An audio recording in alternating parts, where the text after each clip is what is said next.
নমস্কার বন্ধুরা, আশা করি সকলেই ভালো আছেন। আজকের রেসিপি মতিচুরের মোদক। গণেশ চতুর্থী উপলক্ষে আপনারা খুব সহজে এটা বাড়িতে বানিয়ে ঠাকুরকে ভোগ নিবেদন করতে পারবেন। আর এই রেসিপিটা একবার দেখলে অনায়াসে আপনারা এটা বানিয়ে নিতে পারবেন। রেসিপিটা দেখে ভালো লাগলে কমেন্ট করে জানাতে ভুলবেন না। আসুন দেখে নিন এই মোদক আমি কিভাবে তৈরি করেছি। এখানে মোদকের জন্য নিয়ে নিচ্ছি 1 কাপ বেসন। 1 কাপ বেসনে আমি হাফ কাপ জল দেব, আর হাফ কাপ জল দিয়ে বেসনটার একটা ব্যাটার তৈরি করে নেব। খুব পাতলা হবে না, আবার খুব মোটাও হবে না। আপনারা এইভাবে পরিমাপ অনুযায়ী করবেন, দেখবেন খুব সুন্দর তৈরি হবে।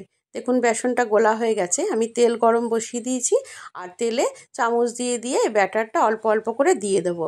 এরকমভাবে কিন্তু একটু ভেজে নিতে হবে। এইভাবে মোদক তৈরি করলে খুব জলদি মতিচুরের মোদক তৈরি হয়ে যায়। এক দিকটা ভাজা হয়ে গেছে, উল্টে দেবো আর এক দিক। দেখুন আর এক দিকটাও খুব ভালো করে ভাজা হয়ে গেছে। এবার তুলে নেব, আর বাকি ব্যাটারটা আমি একইভাবে ভেজে নেব। পুরো ব্যাটার আমার ভাজা হয়ে গেছে। এবার এটাকে একটু ঠান্ডা করে নিয়েছি। হাত দিয়ে ছোট ছোট টুকরো করে নিচ্ছি।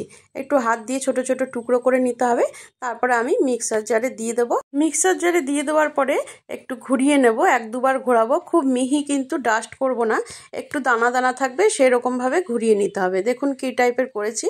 1-2 বার ঘোরালেই এমনি হয়ে যাবে। এবার চিনির সিরাপ তৈরি করে নেব। তার জন্য আমি 1.25 কাপ চিনি দিচ্ছি, দিয়ে দিচ্ছি 1 কাপ জল। ভালো করে চিনির সাথে মিশিয়ে চিনিটা মেল্ট হতে দেব।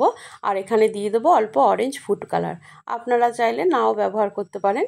অল্প অরেঞ্জ ফুড কালার দিয়ে দিলাম। দিয়ে দিচ্ছি এলাচ গুঁড়ো, 3-4টে এলাচ আমি গুঁড়ো করে এখানে দিয়ে দিলাম। এবার ভালো করে মিশিয়ে দিয়েছি। দেখুন একটা চটচটে ভাব তৈরি হয়েছে। এখানে কোনো তার তৈরি করার দরকার নেই, শুধু এইরকম চটচটে ভাব হলেই হবে। এবার এখানে হাফ চামচ ঘি দিয়ে দিচ্ছি।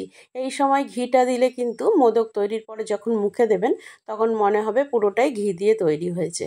এখানে দিয়ে দিচ্ছি মতিচুরের গুঁড়োগুলো। চিনির সিরাপের সাথে খুব ভালো করে দেখুন মিশিয়ে নিলাম।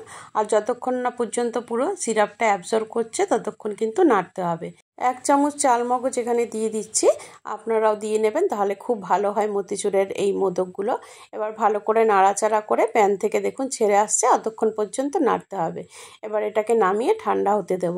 আর ঠান্ডা হয়ে গেছে। এবার এখানে একটা একটা করে মোদক গড়ে নেব।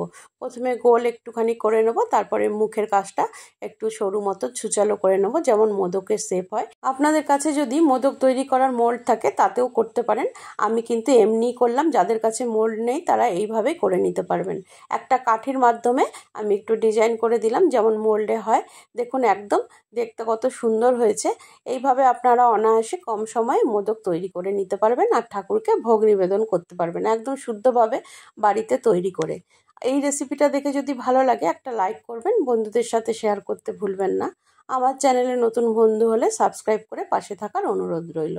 আজ তাহলে এই পর্যন্ত। আবারও দেখা হবে অন্য কোনো নতুন রেসিপির ভিডিও নিয়ে। সবাই সুস্থ থাকবেন, ভালো থাকবেন। নমস্কার।